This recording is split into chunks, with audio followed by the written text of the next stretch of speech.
Hey, hey, hey, happy Thursday. Come on in, pull up a chair. The Daily Dope is in the air.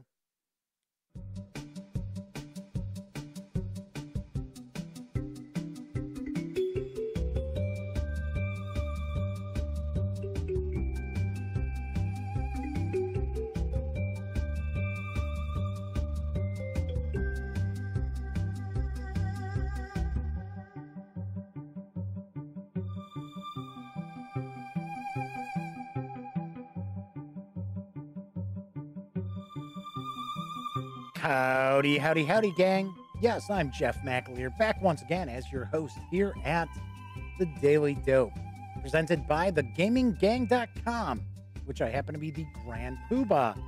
Yes, I am the founder and editor-in-chief of The Gaming Gang. So welcome aboard. Tonight is Thursday, September 10th, 2020. This is episode 540 of The Daily Dope. So if this is your first time joining me, let me point out, it's very, very casual. This is certainly not anything like rocket surgery. We just kind of hang out and talk a bit about tabletop gaming news. So the latest in board games, card games, role-playing games, miniatures games, etc. If it's going on your tabletop, we're talking about it. Every once in a while, talk a little bit about PC games, which I shall be tonight, and a little bit of pop culture from time to time. So, welcome, welcome, welcome. If you like this video, by all means, please give it a quick thumbs up. Subscribe to the channel if you haven't already, and if you do subscribe, ring that notification bell, because it will not only let you know when the Daily Dope streams live, Monday through Thursday nights, it'll also let you know when I upload standalone videos, such as my review of Dungeons & Dragons Icewind Dale, Rime of the Frost Maiden, which is really pulling in a lot of views. And I am actually giving away the copy I have in my hand. And you can check out the review to find out how you can get in the running to win this book. And of course, when you're not watching videos on the Gaming Gang channel, be sure to visit thegaminggang.com for all the latest in gaming news, reviews, comics, movies, TV.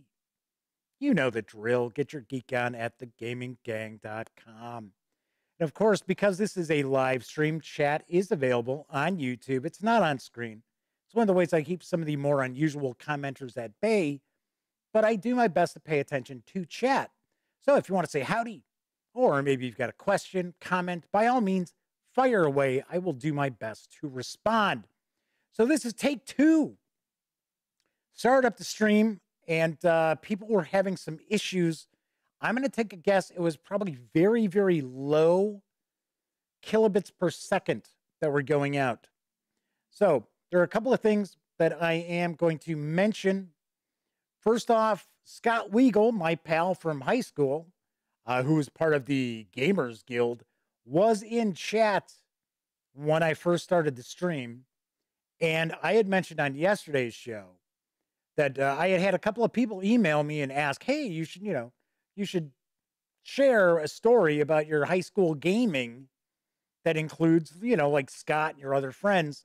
And I said, last night, I said, sure, I'll be more than happy to share one of our Gamers Guild stories with Scott, except Scott needs to be in chat for me to do it. So if Scott returns to chat, because remember, I had to stop the stream because people were having an issue with it, and I restarted the stream. So this is like a completely new link and everything else. So I don't know if Scott will be making it back to catch the show or not.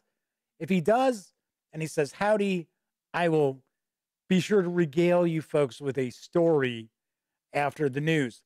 Second, we've had some issues beginning September 1st with a lot of drop frames. And yesterday was really bad because during yesterday's stream, I would get to a point where I was watching kind of the, I usually check to make sure to see how the stream was as far as, was the sound okay?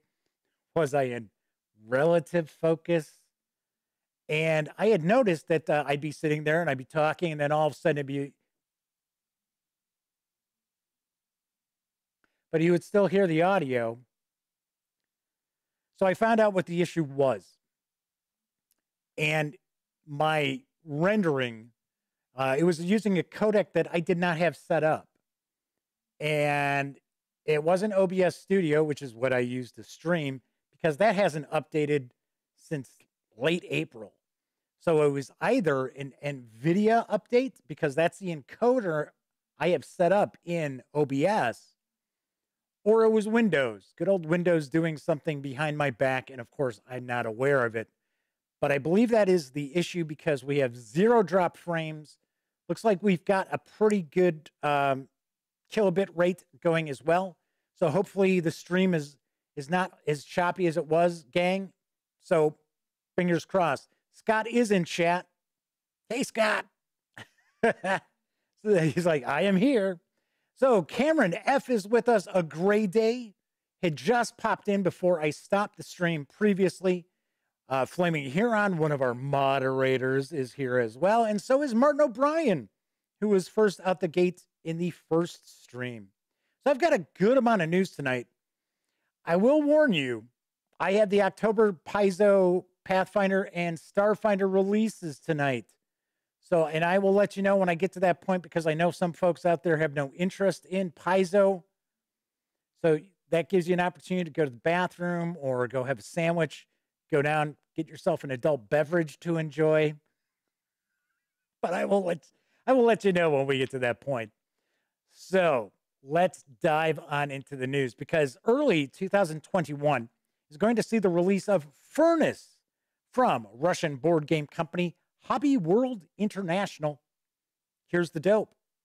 Furnace is an engine-building Euro game in which players take on the roles of 19th century capitalists, building their industrial corporations and aspiring to make as much money as they can by purchasing companies, extracting resources, and processing them in the best combinations possible. On a side note, I have to laugh. This is a game about capitalism from a Russian board game company. Seems a little odd, doesn't it? Not to say that the Russians nowadays aren't capitalists. I'm of that age. You know, I think of you capitalist pigs. We will bury you. Although I wasn't old enough for that. But I wasn't around at that point. But I do remember that. It's only because I play Twilight Struggle. That's the only reason why I know that. Just kidding. Each player starts the game with a random startup card, the resources depicted at the top of that card, and 4 colored discs valued 1 to 4. The game is played over 4 rounds, and each round consists of 2 phases, auction and production. During the auction, 6 to 8 company cards are laid out with their basic sides face up. Players take turns placing one of their discs on one of these cards, but you cannot place a disc on a card if a disc of the same value or color is already present. Thus, you'll place discs on 4 cards. Once all the discs are placed, the cards are resolved from left to right. Whoever placed the highest value disc will claim this card. But first, anyone with a lower value disc on this card will gain compensation, either the resources depicted multiplied by the value of their disc or a processing ability. Exchange X for Y, as an example, up to as many times as the value of their disc. Once all the cards have been claimed or discarded, players enter the production phase, using their cards in the order of their choice. Each company card has 1 action, either production or processing on its basic side, and 2 actions on its upgraded side. During the production phase, you can use each of your cards once to gain resources, process those resources into other resources or money, and upgrade your cards. At the end of 4 rounds, whoever has the most money, you guessed it, wins. Furnace also includes capitalist cards that contain unique effects. And if you want, you can choose to deal 1 out to each player at the start of the game. For an additional challenge, you can require players to create a production chain, with each newly acquired company card being placed somewhere in that chain and locked in position for the remainder of the game. Furnace is for 2 to 4 players, ages 12 and up. It's going to play in around 30 to 60 minutes, although I have to admit, that sounds like a very short period of time for an engine building game. And this does sound like it's got some depth to it. So I'm not sure about that playtime, but that is what Hobby World International says. There is no MSRP as of yet. There's no exact release date outside of 2021. Although I do have to point out that I do understand that we are looking at the Spiel, online Spiel is going to have a like limited edition of this game. So if you are taking part in Spiel online in October, you might have an opportunity to pick it up. So Cameron F says the stream is cutting out a lot. I don't know why it would be. Everything looks good on this end. I have 0 drop frames. Looks like we are cranking out about 6,500 kilobits per second, which is fine.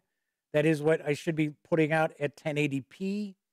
So if everybody else is having a problem with the feed, let me know. So we have. So I can't even try to pronounce this, but it says, hello all. I'm going to take a guess. Maybe this is somebody from Hobby World International. Maybe. It says, we haven't pure capitalism here in Russia. We have state capitalism. Yeah, that is true. Yes. Well, the purest form of capitalism isn't exactly mind-bogglingly good either. All right, so Cameron F says maybe it's there on their end. So, Kevin R. Smith has arrived in chat. Wanted to say hello to Kevin. He had popped in, I do believe, as I was providing this news piece. I got to say, this looks like a pretty good game. I shouldn't say, I don't know if it's a good game. It looks like it's an interesting game. I do think it has a pretty cool art style. Do dig that. I like that. So we'll have to check out. So Scott says this is still cutting out. I don't know. I have no idea what to tell you guys. So let's see. Let me take a quick look here. I'm going to try.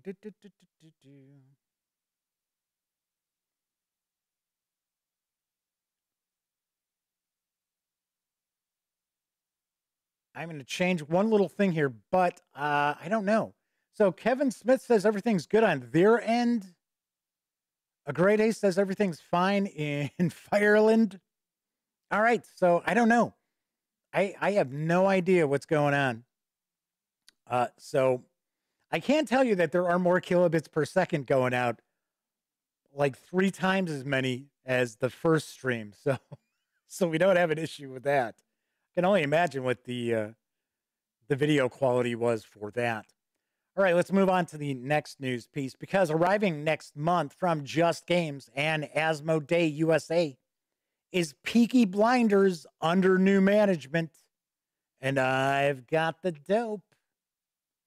Travel back to the golden 20s, to the city of Birmingham after the First World War.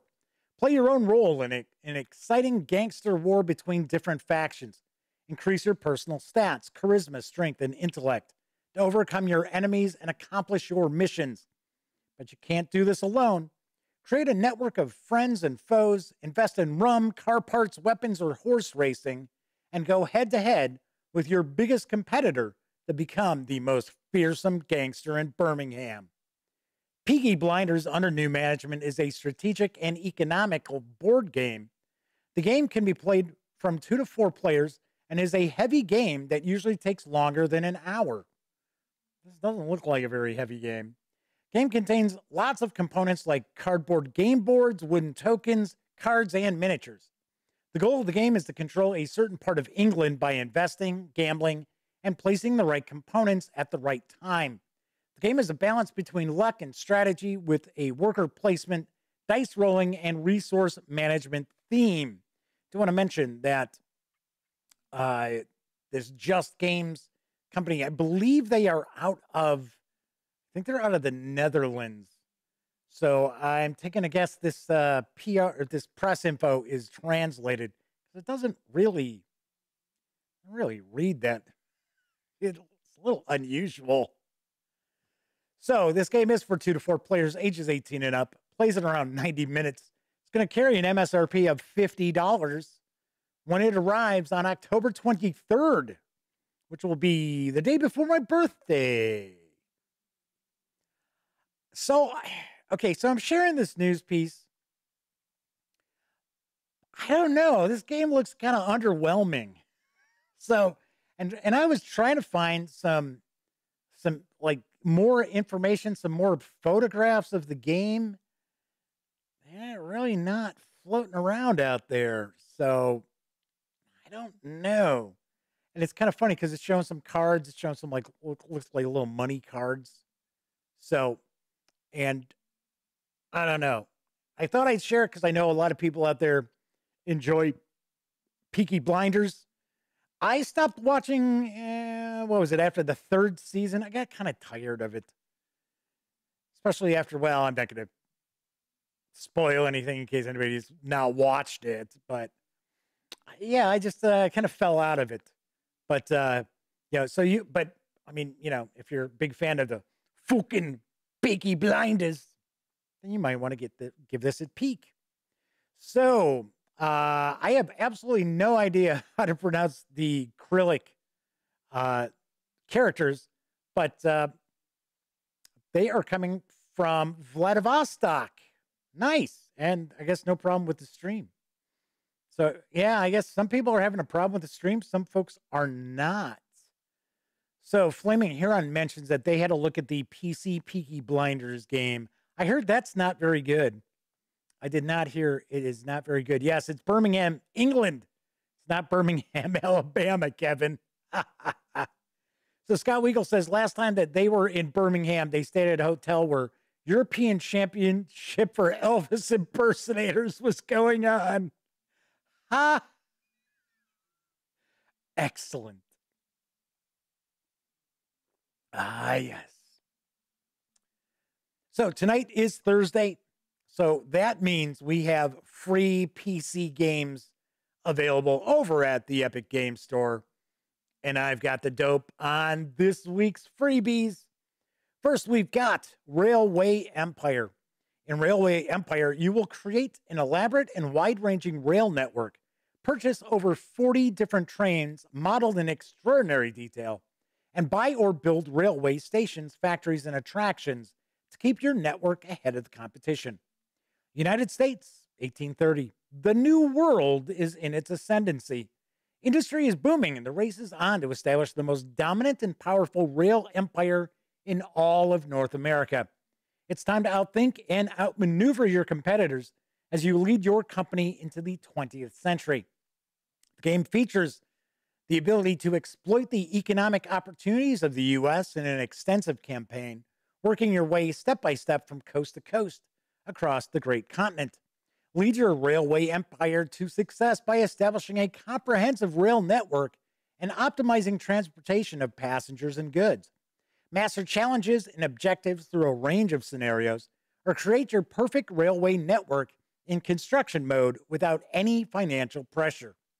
Over 40 historically accurate locomotives and more than 30 different wagons can be acquired over the course of the game, and must be put to use in the best way in order to take advantage of their strengths and weaknesses. Compete with up to 3 rival companies and even sabotage their efforts with the use of bandits and spies. There's a ride-along feature, which also allows you to explore your rail network and beautiful scenery from the driver's cab in a first-person perspective. Then our second freebie is Where the Water Tastes Like Wine. Where the Water Tastes Like Wine is a narrative adventure game about traveling, sharing stories, and surviving manifest destiny. Players wander across a folkloric Depression-era U.S. at their own pace, meeting strangers with their own stories to tell. Through these interactions, players will be able to collect unique stories, which can then be retold to unlock new interactions. Travel to Depression-era United States, laboring to pay off a debt by learning the true stories of 16 signature characters across a wide range of American experience, from migrant workers to a traveling preacher to a Navajo woman forcibly relocated on the long walk. As you explore, you'll encounter strange and unsettling things. Slices of a country built on dust clouds and murky dreams where the folk tales are bleeding through. You'll carry those tales with you, swapping them round campfires to make the cast of characters open up to you and share their own stories. So I have actually included both launch trailers for the two games. One is, I think the first one's about a minute, maybe a minute and a half. The other one's about a minute. So it's very short. But I did want to share what both of these games look like that you can score for free right now over on Epic Game Store. Peggy 12. America, land of dreams. Land of progress.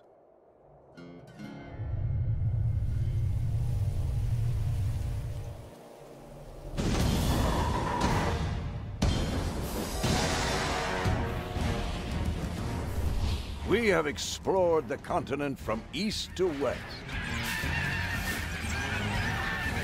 We have advanced the foundation of new settlements. We have changed the world with steam, fire, and steel. Built tunnels and bridges. Laid thousands of miles of tracks. And we made a fortune. We are railway tycoons.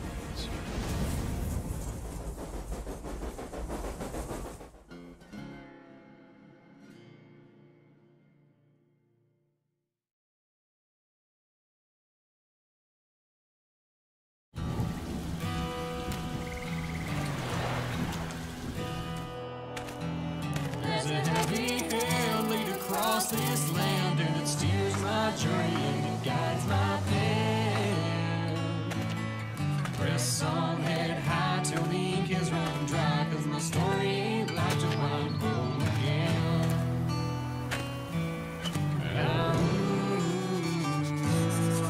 Well, I'll beat my drum till my last day come, or the mountain meets the sea. Wonderland. Yeah, the earth will shake, but the bow she break won't put no fear in me. 'Cause I see lands on high, so I've been my Explore, final line. meet people. I've said my feeling, I'm feeling fine. Where the water tastes like wine. Gather stories and spread and share them.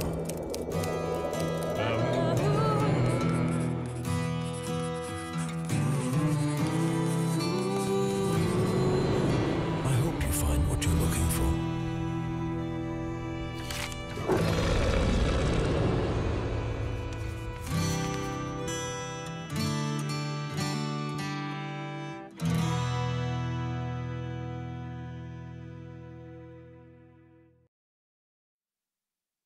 You can score both Railway Empire and Where the Water Tastes Like Wine absolutely free over at the Epic Game Store through September 17th.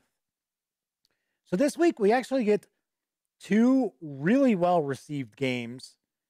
I have heard really good things about Railway Empire. I know in chat there's some discussion. So is this from the makers of Railroad Tycoon? It is not, but from what I have heard through the grapevine, and the game has been out for a while. The game's been out for about 3 years. But from what I've heard is it is kind of like the best of Railroad Tycoon 3 and then a bunch of extra really cool stuff on top of it. There are supposed to be a lot of different DLCs for different nations. So there's like France, I believe there's Great Britain as well as Ireland. So Germany is one. So the main game takes place in the US, but there's a lot of DLC out there. So of course it's not included with this. You're just getting pretty much the base game, but pretty cool. And then I always heard Where the Water Tastes Like Wine is a really kind of wild kind of story game and very bizarre, but very good. And it's actually narrated by Sting. So how about that? So pretty cool, pretty cool. So grab these if you are not Scott Weigel, who does not have any time for PC games, according to what he says in chat. Anyone else out there who wants to get some cool free PC games, snag these before next Thursday. They're absolutely free. And of course, next Thursday, I will bring you the latest freebies from the Epic Game Store. So we have found out that it is Nikita, who is from the area around Vladivostok, who is joining us. And seems like they and their children enjoy the Gaming Gang vids. So thank you very much. Welcome aboard. Thanks for watching. Thanks for joining us live. So Ben Jared has also showed up. Good to see you, Ben. Thanks for joining us. Hopefully you're not all covered in clay, stuff like that.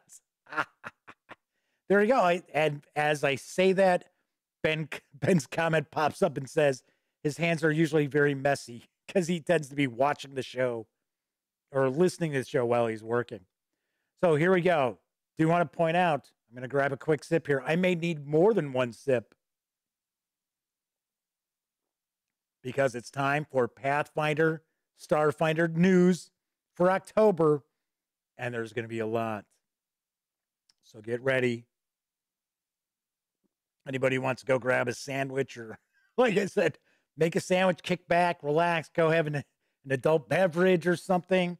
Go say hi to the kids. Because I am diving in because October is going to see the release of lots and lots of Pathfinder and Starfinder goodness from Paizo. I've got the dope. Starting off with Pathfinder Adventure Path number 160, Assault on Hunting Lodge 7, Part 4 of the Agents of Edge Watch. So, as soon as I saw the title of this, first thing that popped into my head was Assault on Precinct 9, the John Carpenter movie, which he actually remade as it was a Martian movie. It was something of Mars. I forget what it was. So right off the bat, I thought to myself, oh my gosh, how much you want to bet this is kind of an homage to John Carpenter's Assault on Precinct 9? I don't know. Let's read the information here, and you tell me what you think. In fact, I think it's Precinct 9. I might be wrong, but I know it's a John Carpenter flick. The Agents of Edgewatch Adventure Path continues. Armed with the identity of a powerful Nagorber cultist belonging to the so-called Twilight Four, no relation to the Fantastic Four, the agents infiltrate a soiree of alchemists and prisoners and poisoners in order to apprehend the sinister Infector. I am the Infector! In his underground hideout. But before they can get their high-ranking criminal back to headquarters, foul weather and bureaucratic obstructions force them to hole up in the abandoned Hunting Lodge 7, where they must barricade themselves against mysterious assailants and assassins intent on getting at their prisoner. Can the heroes stave off the assault long enough to see the Infector put behind bars?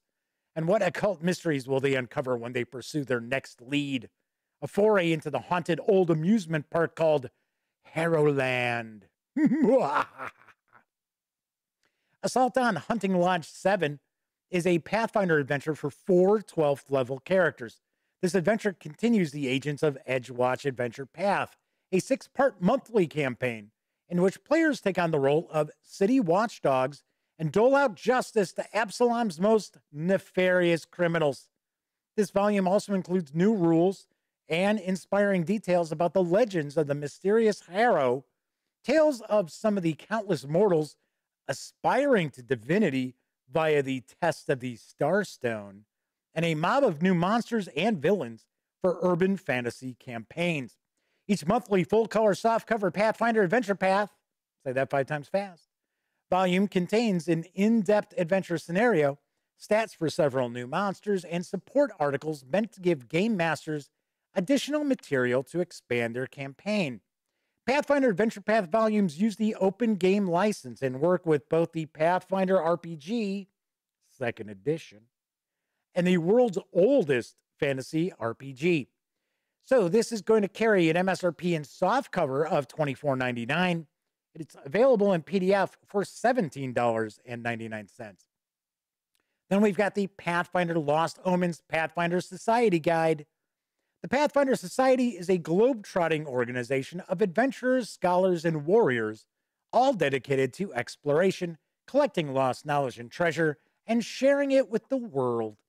Lost Omens Pathfinder Society Guide details everything players and GMs need to know about the Pathfinder Society, from the basics of membership to the Society's various factions to the various lodges littered throughout the Inner Sea region.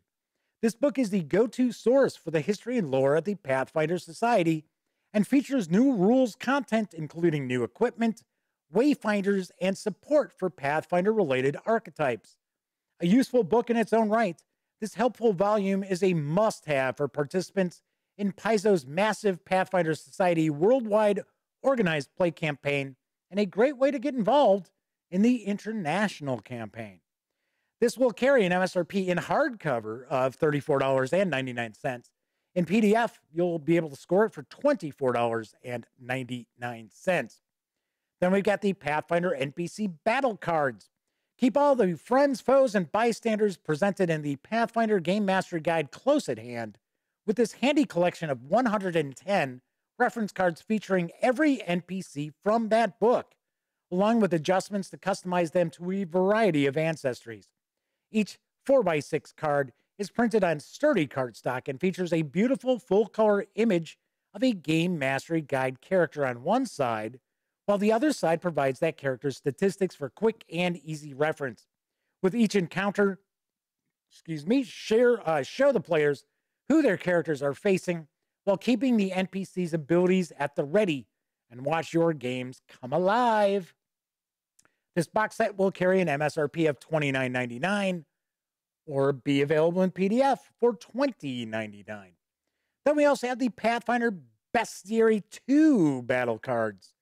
Expand your encounters with this massive collection of 450 reference cards, including every monster from Pathfinder Bestiary 2.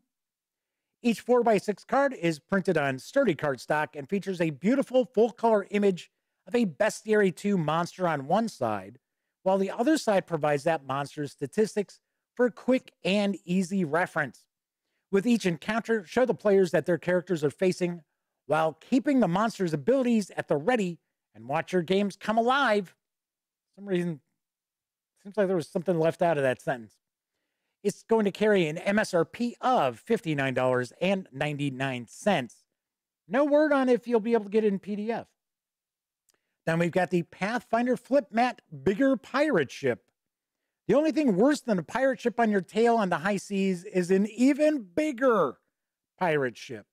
Whether your heroes decide to board the enemy vessel or purchase a sprawling ship of their own, Pathfinder Flip Mat Bigger Pirate Ship has you covered. Each side of this flip mat features views of an enormous sailing ship and its decks. Don't waste your time sketching while you could be playing. With Pathfinder Flip Mat Bigger Pirate Ship, you'll be ready next time your players decide not to turn tail and run and meet those pirates head on. Pathfinder Flip Mat Bigger Pirate Ship measures 27 by 39 inches, which gives you 45% more gaming space than the standard Pathfinder Flip Mat. On tabletops across the world, the Flip Mat revolution is changing the way players run their fantasy role-playing games. Why take the time to sketch out ugly scenery on a smudgy plastic mat when dynamic encounters and easy cleanup is just a flip away? This will carry an MSRP of $19.99.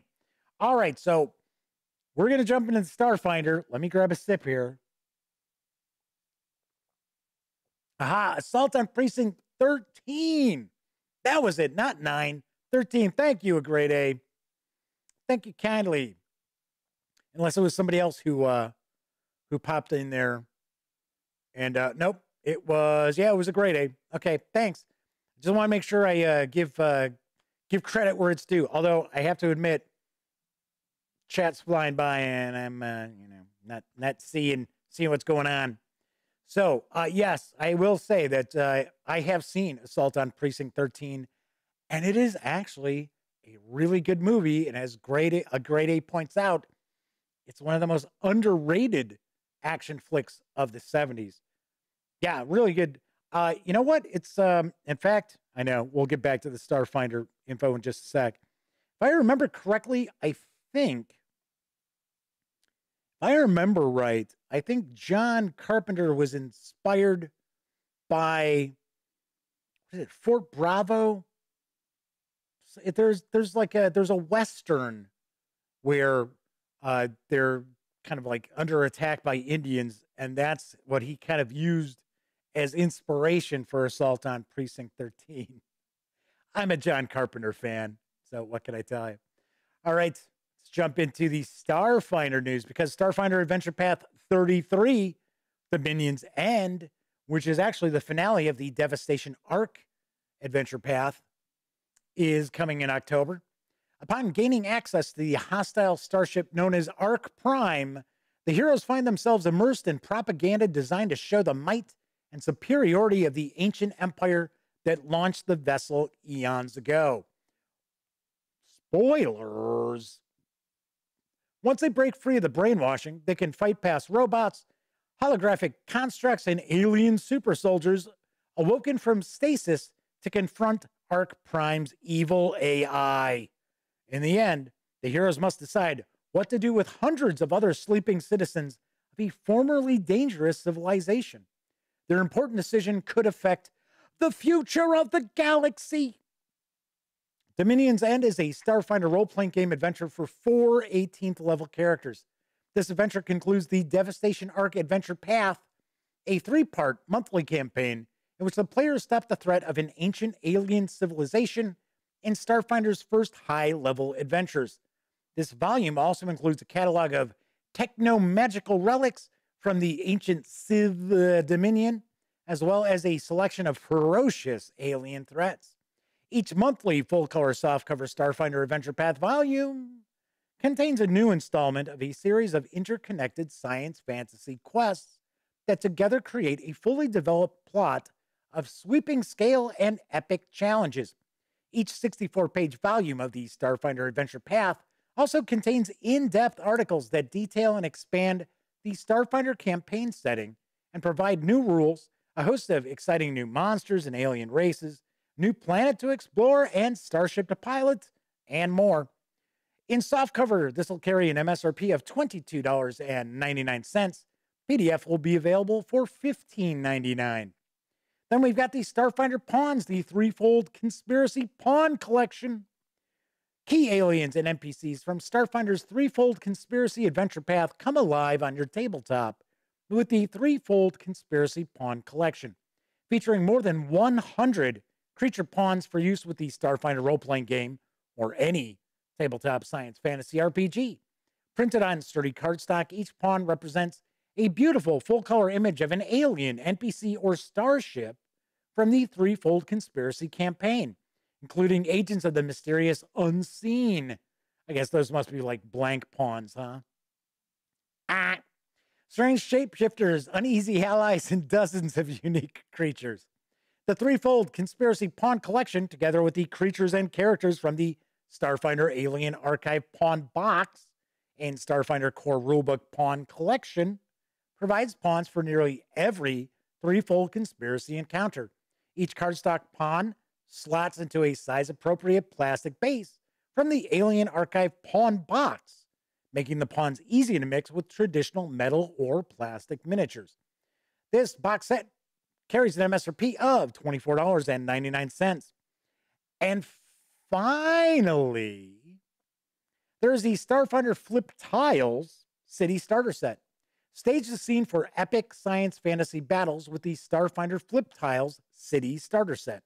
This box collection of 42 durable, double-sided, full-color, 6x6-inch map tiles provides tons of options for futuristic urban encounters, from foot chases through narrow alleys to searching for suspects in cramped cubicle apartments. These exciting new tiles bring countless combinations to your game table. Suitable for experienced GMs and novices alike, this product fits perfectly into any game master's arsenal. Wet, dry, and permanent markers erase from the tiles. These double-sided space station tiles come in convenient packaging for easy storage. Strange that they said the space station tiles because it's a city. Someone just cut and pasted. And it wasn't me. Somebody over at Paizo. Anyway, this set will carry an MSRP of $34.99. These are supposed to release in early October. Normally, releases from Paizo come out towards the end of the month. I know this month, I think they're hitting on the 15th. So once again, early. Then October, I guess middle of the month. But for October, I don't have an exact date yet. But it's supposed to be early October, and then November will be late November. So there's going to be a almost like a month and a half period without any releases. So I think that's probably when a lot of people at Paizo might try to take vacations or something. One last item I should mention. Originally, the Pathfinder 2nd Edition Beginner Box was slated for an October release. It was pushed back to November. So if you're curious, how come I didn't mention the Beginner Box? That's why it has been moved back to a November release. All right, so there is some discussion about John Carpenter, Rio Bravo. Grade A saying that Rio Bravo was the inspiration for his assault on Precinct 13, but I don't know. I don't know if that's the case or not. Yes, a grade A is correct. Yes, Dean Martin, John Wayne, and Ricky Nelson in Rio Bravo, as well as Angie Dickinson without blonde hair. How about that? So Kevin Smith says, the unseen as blank pawns.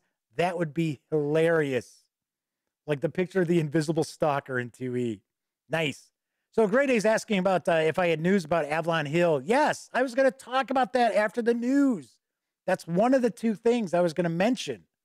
So yes, a Grade A is jumping the gun on that, but yes, we were going to discuss that a little bit.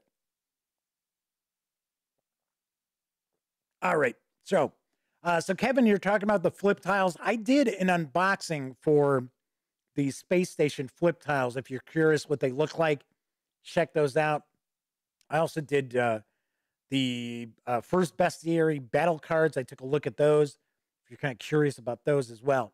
All right, so I've got one last news piece we're going to move on into. Now available from Monte Cook Games is We're All Mad Here. Written by Shanna Germain. I've got the dope. You must be mad, said the cat, or you wouldn't have come here. Jack climbing the beanstalk, the little mermaid finding her voice, Alice struggling with the madness of a place unruled by the laws of reality, the queen, the child, the woodsman, the knight. When you think about fairy tales, who do you become? Where does your imagination take you? Fairy tales tap into myth and archetype, exploring the fundamental nature of the mind and of human experience. They're filled with magic that's big, bold, unexpected, and wondrous, and characters who, despite humble roots or broken foundations, achieve feats just as grand. Run one-shots based on traditional stories or those of your own devising, or build entire campaigns that take the fairy tale concept in whole new directions. We Are All Mad Here includes a thorough exploration of the fairy tale genre, how it differs from conventional fantasy, how to build on common tropes, and how to bring fairy tale elements into other genres. I got to admit, I love like old school role-playing adventures that have like little fairy tale kind of elements to it. Love those. I don't know, there's just something about it I really, really dig. There's also advice for running fairy tale games, including tips for one-and-done adventures reminiscent of fairy tale stories. Everything you need to build characters for fairy tale adventures. Become a frumious prince who befriends the black dog, a fragmented knight who feigns no fear, or a bewitched woodcutter who sheds their skin. Loads of fairy tale creatures and characters are included, specific names from tales you know, and archetypes you can use in any fairy tale game. There's the Heartwood, a complete fairy tale setting that draws upon the fictional concept of madness in a way that addresses our modern, realistic, and sensitive understanding of mental health. In this setting, characters touched with mental illness in the real world discover a realm where they are empowered, and the wild and imaginative adventures they have there allow them to find even greater strengths within themselves. There's an awesome index of fairy tale elements that makes it easy to find characters, ciphers, and mechanics individually, or to assemble all the components of a specific fairy tale. There are also 3 full-length adventures for use in the Heartwood or your own setting, plus 2 cipher shorts. I should mention that We Are All Mad Here is a setting and supplement for the cipher system from Monte Cook Games. It does require the cipher system rulebook to play. This is not standalone. The 224-page hardcover is available for $49.99. You can snag the PDF right now over at Drive-Thru RPG for $18.99. Nice. Very cool. Shanna Germain's a good writer. She puts together some pretty good stuff. And if you are someone out there with smaller children and you've looked to try to find ways to kind of bring them into role-playing games, you can't do any worse than No Thank You Evil, which is from Monte Cook Games, and Shanna Germain is the author of that as well. Anyway, speaking of Drive-Thru RPG, I should point out, if you don't know this already, the Gaming Gang is affiliated with the One Bookshelf sites. So that also means the Daily Dope's affiliated. So if you are going to visit, say, Drive-Thru RPG or Dungeon Masters Guild or Wargame Vault or any of those One Bookshelf sites, please stop by thegaminggang.com first. Click one of our little banner ads, and that way, if you do make a purchase, I get a little portion of that sale. And all those little portions really do add up and help keep the Gaming Gang around. All right, so jump into chat here, and then we will talk a little bit about 1, we're going to talk about Avalon Hill. 2, I'm going to share the opening video for my new series where I'm going to dive into old AD&D modules. And then 3, I will share a story about the Gamers Guild back when Scott Weigel, who was hanging out in chat, and myself, as well as my best friend Elliot Miller and other friends from high school, when we were part of a game club that was at our high school, Lane Tech. All right, so a bunch of talk about like flip mats. So Kevin says they have not had a chance to check out any of Shanna's stuff, even though he is a big fan of the cipher system. I think Shanna wrote part of the cipher system. I don't think it was all Monty. I don't think it was all Monte Cook. King of the Ones has joined us in chat. Good to have you on board. Thank you very much. Just going through to make sure that there's anybody who popped in that I have forgotten to say hello to, because I try not to be rude. So, a great day had mentioned, if I actually asked if I had noticed that Avalon Hill was moving under Hasbro. And yes, I believe that was, I think the announcement came out a couple of days ago. And it slipped my mind again. I was like, I was too busy getting news together for the show as well as the website. And I remembered it this morning. So I actually have a note in my my little teleprompter to talk about Avalon Hill. So the story is, because Avalon Hill has been under Wizards of the Coast.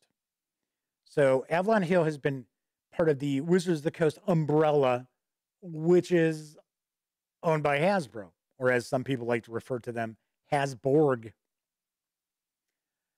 So, well, come on. It's a toy company, right? Come on. Let's get real, folks. People get mad because it's like, They don't give enough attention to Magic the Gathering. They don't give enough attention to Dungeons and Dragons. It's like, yeah, because that makes up such a tiny little portion of Hasbro's profits with all the money they make from the toys. I think last I looked, I thought Wizards of the Coast accounted for, I think, 3% of Hasbro's net profits.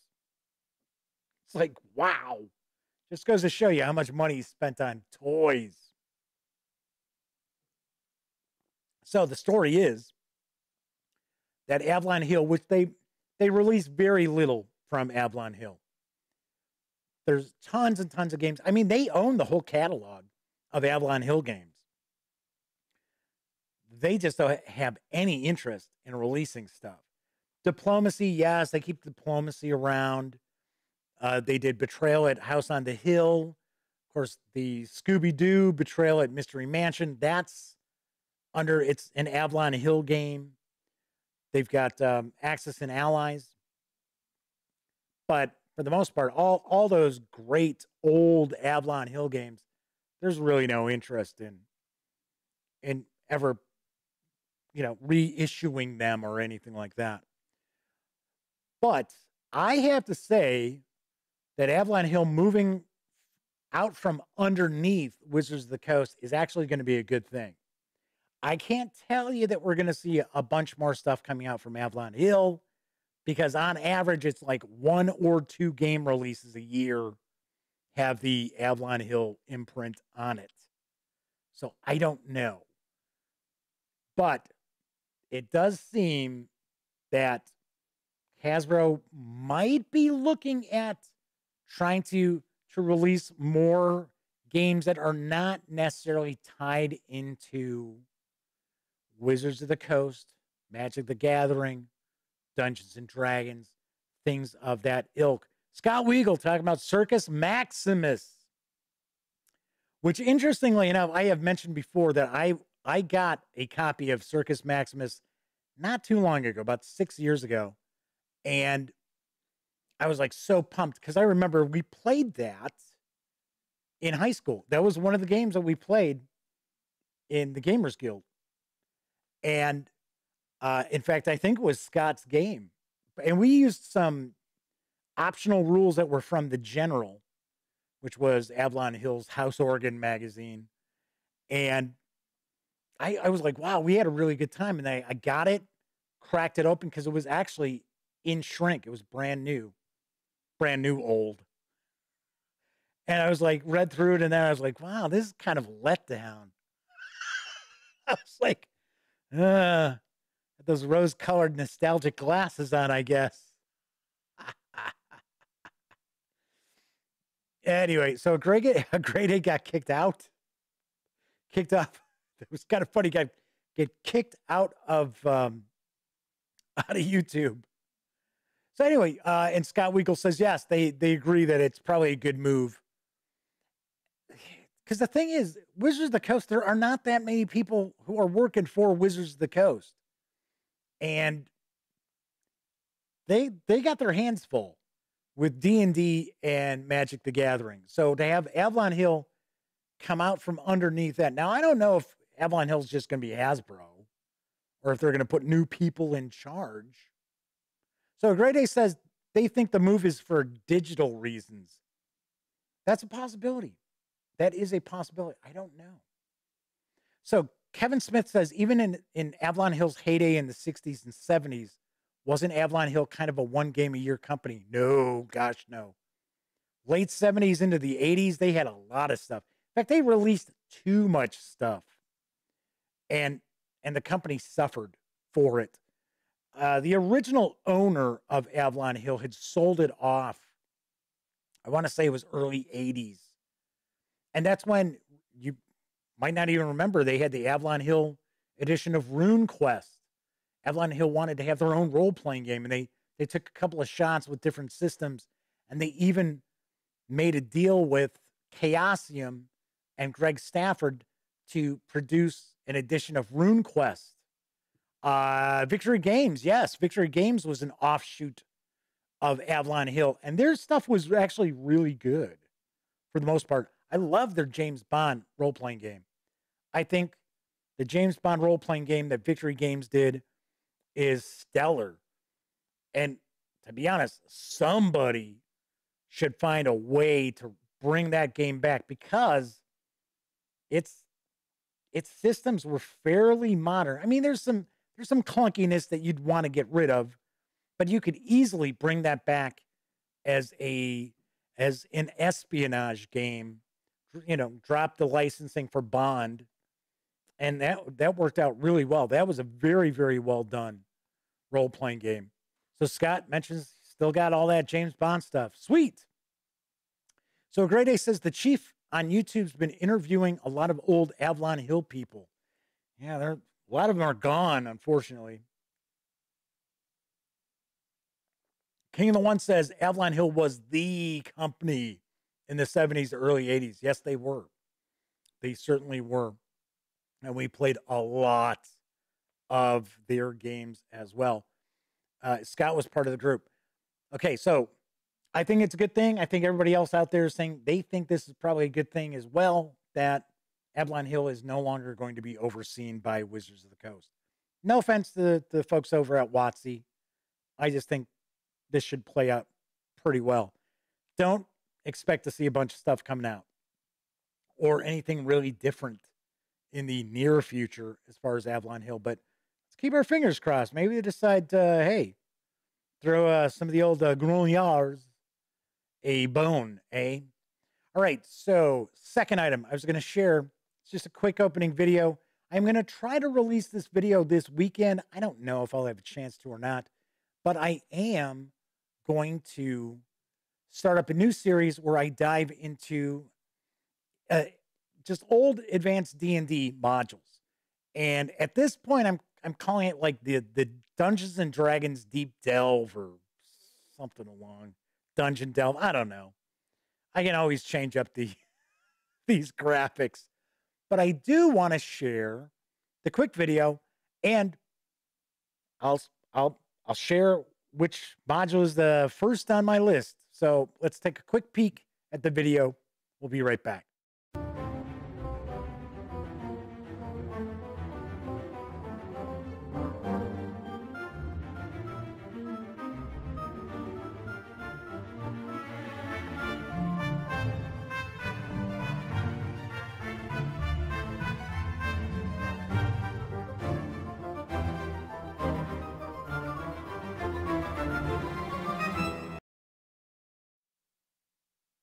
There you go. So that's going to be the open. And now you see the first module. See, I always refer to stuff as modules, right? I mean, granted, yeah, okay. I did not refer to this as a module. But when I talk about old D&D adventures, I always say module because that's what they were called. Anyway, so yes, it will be against the cult of the reptile god. So we will be jumping into that. So pretty cool. All right, last thing I'm going to wrap up with. Since Scott Weigel is still hanging around, I can share one of our Gamers Guild gaming stories. So I have discussed Fletcher Pratt's naval war game in the past, right? Oh, the Madman's here. I forgot to say hello to the Madman. My apologies. Madman, I think, has been hanging out here for a while, and I forgot to say hello. Very rude of me. So anyway, so I have mentioned before that I have introduced my nephew and his friends to Fletcher Pratt's naval war game. And long story short, it is effectively a naval war game where to hit your opponent, you have to estimate how far away they are. And of course, if you are hanging out in like a big basement, you're using a bigger, scale. And you might have like guns that fire 12 feet, 15 feet, or something like that. So we stumbled across Fletcher Pratt's, and I gotta be honest, I think it was Scott who stumbled across the little rule book that was actually published out of Chicago. And we started playing it. So what we used to do with the Gamers Guild, we met on Tuesdays and Thursdays after class, and we had 2 periods. So it was about what, hour 20 minutes. So we started playing the Hunt for the Bismarck. So there was a game from Avalon Hill, which I think it was Sink the Bismarck. It might have been the name of it. So Scott was our referee for the game, and he was using the map board from Sink the Bismarck from Avalon Hill, and then the battles we were going to play out in the classroom. So what we had to do is, when we were doing that, we had to move all these desks off out of the way so we had the floor open to us. So, and I was the Germans. So we had the Bismarck and the Gneisenau and the Scharnhorst. And then, of course, the Brits had the Hood and I think King George and what have you. And we're playing, and we're playing, and the Germans are doing okay. In fact, if I remember right, I think we sank one of the British cruisers or whatever. And then, of course, that was it. We had to stop. It was, because we had to leave school after that second period of our club. We couldn't just hang around. I mean, we had to straighten stuff up, and then we had to get out of the school. And we went to a huge school. Anybody out there, look up Lane Tech High School in Chicago, and you will be like blown away by the size of it. So the next Thursday, so that was a Tuesday.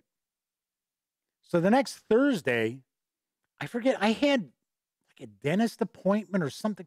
For whatever reason, I wasn't going to be able to play that next session. But what we had done is we had actually taken masking tape so we could put down exactly where the ships were. So when we started playing the next time, we could pick it right up and put.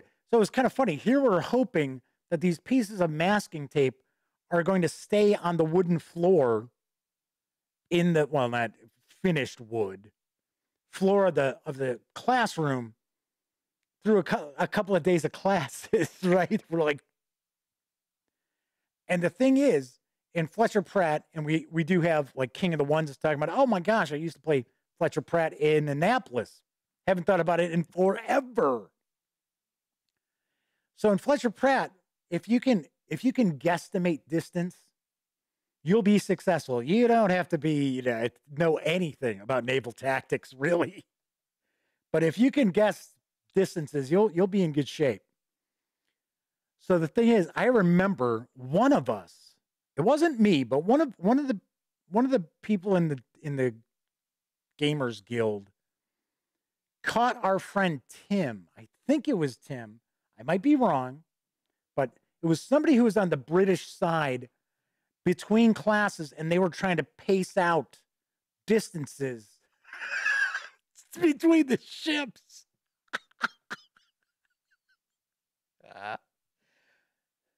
So the next session, which I was not at, the Germans got clobbered because the people on my team were not having a good day guessing ranges and stuff. So we were getting clobbered. So then the third session was the finale of the Bismarck going down, which of course I was in command of for that session. But if I remember right, I think we gave the Brits a pretty good shellacking. It did not come easy for them. So Scott had mentioned the first convention in Palatine. I didn't remember it. I'm sure you're right. It was Palatine. If I remember right, it was a hobby shop that was out there called the Squadron Shop that had sponsored it. And it was kind of like a game day. It wasn't really like, we think of conventions these days. It's like, wow, it's, 3-4 days long and it's all this stuff going on. These were more like little game days, just like we had and I've talked about it before. We had this, it was a community center that was in Oak Park that would do these like game weekends that we went to a couple of times. And I know Scott went with us for that as well. So I think Scott's talking about the convention. It was in Palatine. It was sponsored by a place which I'm sure is long gone, called the Squadron Shop. And Scott's mom drove a bunch of us. And we played a game of Boot Hill. And it was an older gentleman who ran it. I mean, we're probably talking older than I am now.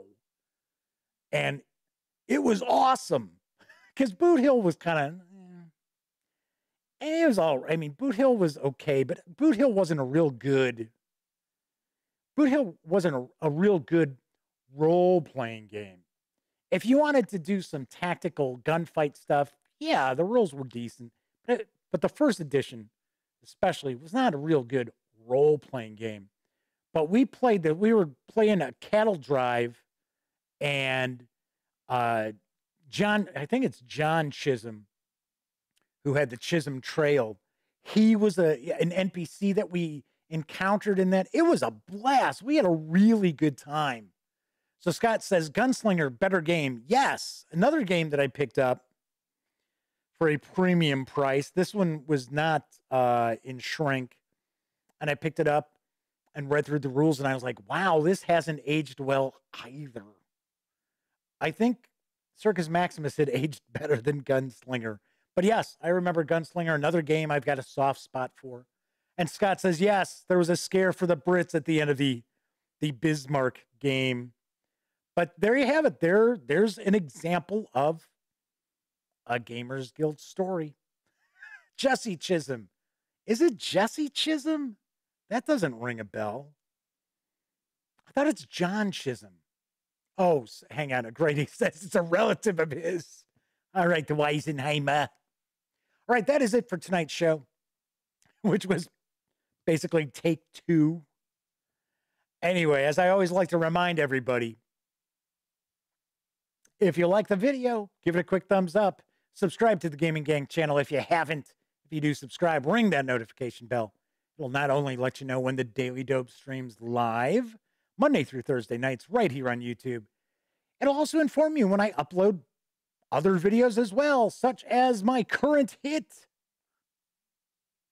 Yes, my review of Dungeons & Dragons Icewind Dale, Rime of the Frost Princess, which I am getting a feeling when this comes out, you are going to have a lot of people who are upset, or at least they will understand my review a little bit better.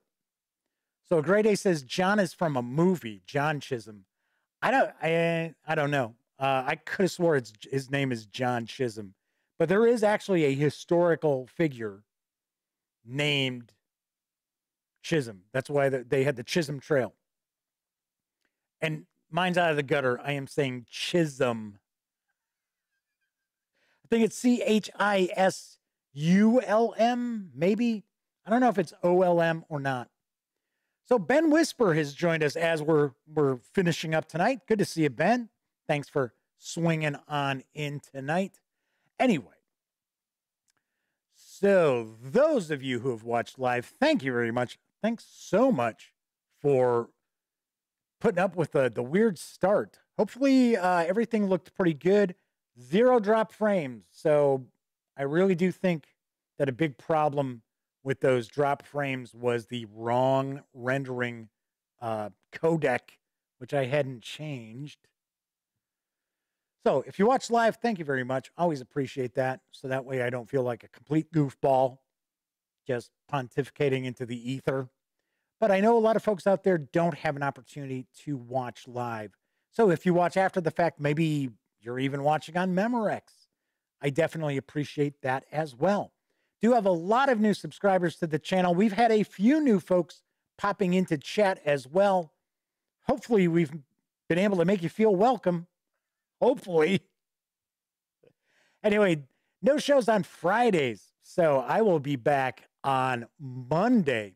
So everybody enjoy the rest of your Thursday night / Friday morning. Have a great weekend. Hopefully, maybe you get some gaming in.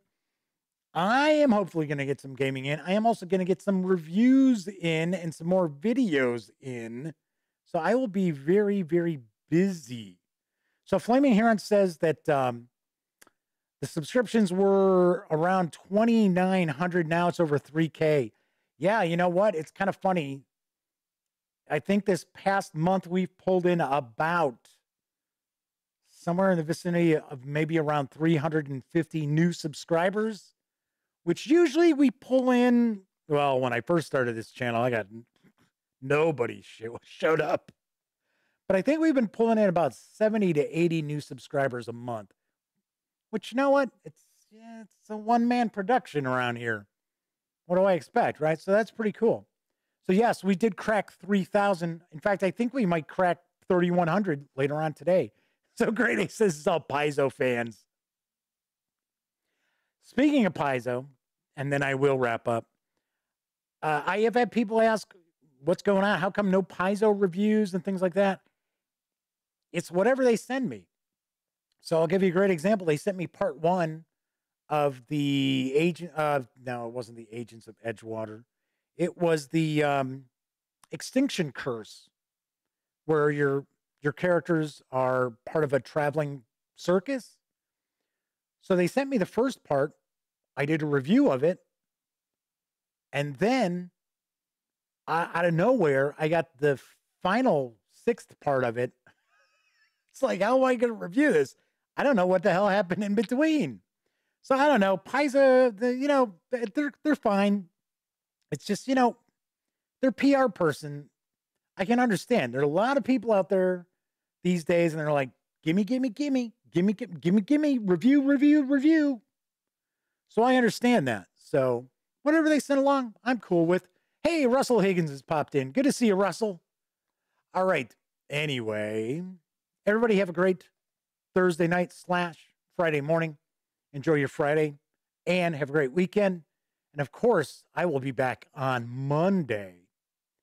So, as I always have been closing out my videos during this pandemic, unfortunately, here's hoping all of you out there be smart, stay safe.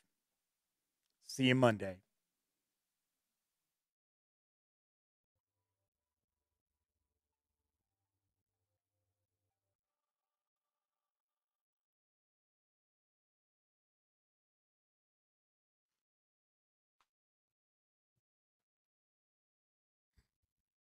Oh, you're still here.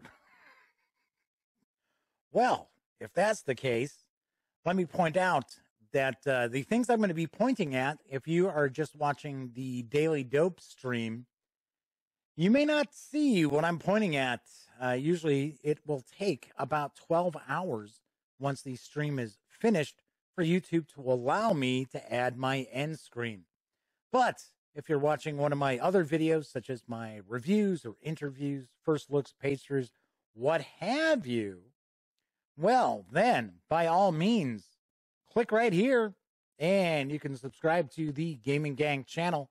If you click right up here, you'll find the latest episode of my live stream, The Daily Dope.